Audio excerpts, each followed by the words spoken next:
Verse 30. Moses said to the heads of the tribes of Israel, "This is what the Lord commands. When a man makes a vow to the Lord or takes an oath to obligate himself by a pledge, he must not break his word, but must do everything he said. When a young woman still living in her father's household makes a vow to the Lord or obligates herself by a pledge, and her father hears about her vow or pledge but says nothing to her, then all her vows and every pledge by which she obligated herself will stand. But if her father forbids her when he hears about it, none of her vows or the pledges by which she obligated herself will stand. The Lord will release her because her father has forbidden her.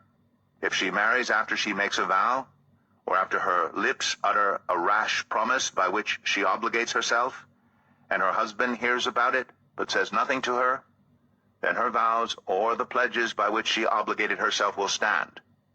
But if her husband forbids her when he hears about it, he nullifies the vow that obligates her or the rash promise by which she obligates herself, and the Lord will release her. Any vow or obligation taken by a widow or divorced woman will be binding on her. If a woman living with her husband makes a vow or obligates herself by a pledge under oath, and her husband hears about it but says nothing to her and does not forbid her, then all her vows or the pledges by which she obligated herself will stand. But if her husband nullifies them when he hears about them, then none of the vows or pledges that came from her lips will stand. Her husband has nullified them, and the Lord will release her. Her husband may confirm or nullify any vow she makes or any sworn pledge to deny herself. But if her husband says nothing to her about it from day to day, then he confirms all her vows or the pledges binding on her. He confirms them by saying nothing to her when he hears about them.